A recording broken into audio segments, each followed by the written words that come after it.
A man takes his first drink at the age of 49.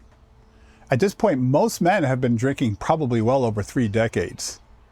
But when he takes that first drink, he drinks with such vengeance and veracity that it's as if he's punishing someone. And all it took was 2 years. 2 years. And when I got to meet this man as he was checking into a behavioral health psychiatric hospital, and I'm working with him, when I met him, I could swear to you that he had been drinking easily for 30 years. How does a man have success in his life, clean, no alcohol, and within 24 months lose everything and become helpless and hopeless? You see, this story isn't about the drink or alcohol. This story is about the man. So he grew up with 2 alcoholic parents, raging alcoholics. They were abusive mentally, they were abusive physically with him. He had no childhood. His entire childhood was about survival. It was about trying to just get through a day, day after day. He was an only child. He did his due diligence in school, figuring that was his respite to get away from the insanity. So he spent all the time in school. He would join sports just to get the hell out of the home. And then all through his young life, this is what he did, was struggle and fight and just try to do the best he could do. By the time he was old enough to get the hell out of the house, he joined the military and he left home, swearing and vowing he would never, ever be like that. He would never ever revisit anything like them or be anything like that. After the military, he goes to school, college, and he ends up meeting a woman who he ends up marrying. They had a physical attraction with each other, both very attractive, he said, and he really had a connection with her. They marry, they have 3 kids. He gets a good job in a corporate environment, works quickly to come up and be a director.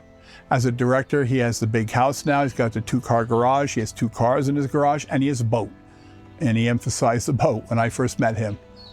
And as he was having all of these things in his life and what he thought was success, he had an arrogance with him. He had an ego that was driving him and pushing him. And he was constantly trying to compare himself with everyone. And he just drove and pushed forward, never looked back. He just went forward. And he had this tenacity of just never stopping. But the arrogance and ego got in a way, and it also impacted him because now he's doing all this stuff at work, neglecting his family, and all of a sudden things start to unwind a little bit. So at work, he was starting to have challenges with his executive branch of the organization. He got demoted, and that just set a firestorm in him. Not only did this ego go wild, now he's angry.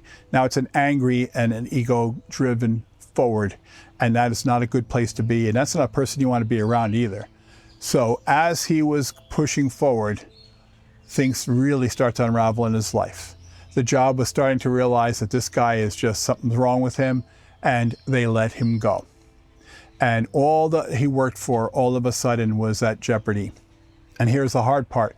He married his wife because they were attracted to each other. There was no bond. So guess what? When the image left, she left with the kids, went to her parents' house, and divorced. Shortly after that, ended up losing the house. Couldn't keep the house, lost the cars, lost the boat. All the things that he worked so hard for that he thought was the important parts of life, all still keep going forward, never looking back. And you see, what happens to a man, especially in the second half of life, is after you stop, your running will finally catch up to you. In the second half of life, the running ends. You can't keep running from your past. Something is going to stop you. In this case, this is what happened to, we'll call him Gary for the sake of anonymity. And he's working through all these trivial jobs. He kept pushing forward with this arrogance. Then in his 40s, he gets this efficiency apartment and he gets to work as a car salesman. It was a used car place. And that became his life for a few years. He connected with some mechanic and he had finally just reached the bottom. He lost everything. He had lost himself. He just couldn't do the push anymore. The arrogance finally ran its course. His run ended. The second half of his life at 49 had stopped. And he had one thought, fuck it, I'm going to take a drink. And he only did so because he was with a friend at a bar having something to eat. and he didn't want the food at this point, which he usually did. Now it was straight to the alcohol. Had his first drink. This man drank so alcoholically in 2 years. When I saw him as a 3-decade clinician, when I saw him easily presented as somebody who drank for 30 years, because the addiction stayed within him right from his infancy, right through. He just never connected the dots until he picked up the drink. But see, this story isn't about alcohol or addiction. This story is about the addiction, and the alcohol is just a symptom. It's about the man. See, we're never taught how to deal with this inside. We're never taught or given instructions or given guidance on how to clear out this shit inside and what to do with it.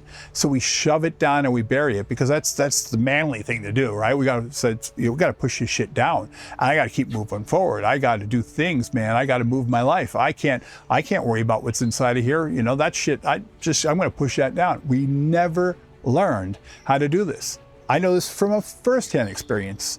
My family disintegrated when I was a kid. My dad died young. I was homeless. I was living in a snowbank at the age of 17 with nothing and nobody. I know what starvation is like. I know what it's like to not have anybody or anything and to fight for what you wanted in life.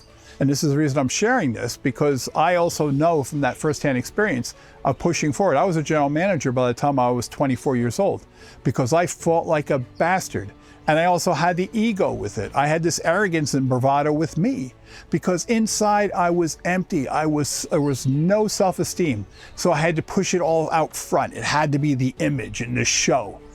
And then I picked up alcohol, and then it started to become my crutch. It became part of my symptomology. And by the time I was in my late 20s, I was fortunate enough to have some people in my life to help point me out into different directions and say, you have to stop looking outwards, Bernie. You need to look in here, and you need to deal with this. And that's when it all started. And I worked with this. So by the time I hit 30, I was working on me in here, not to push outside. And that changed everything. And this is what we didn't learn in growing up. This is what most men in the second half of your journey, if you're dealing with shit from your past, is because we haven't had the chance to connect and to fix that crap from the past. And we're just running around and pushing forward like that insanity, like Gary and like myself. So what is the takeaway from this video? It is that if you have some shit going on and something connected here, I would like to ask you to please check out the link in the description below. It is a community, and it is an exclusive, short time only, small group that I'm developing and putting together of guys that are struggling with stuff like you are, that I get to work with on a weekly basis. Again, this is a short time only. I'm going to have this offer, but it's exclusive to guys who are in the second half of their journey in life, and they're struggling with some shit, and they want an opportunity to work.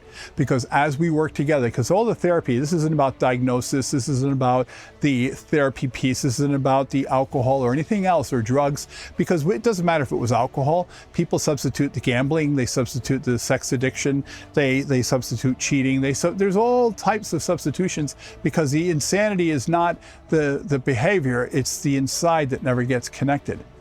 And what I like to say is that as we're pushing our journey forward, looking at our windshield in life, driving our car as fast as shit down the highway, we never look into the rearview mirror of our past, and we need that from time to time. We're not going that direction. We're not going to drive staring at a rearview mirror. It won't work out well for us, but we need it as a reference point.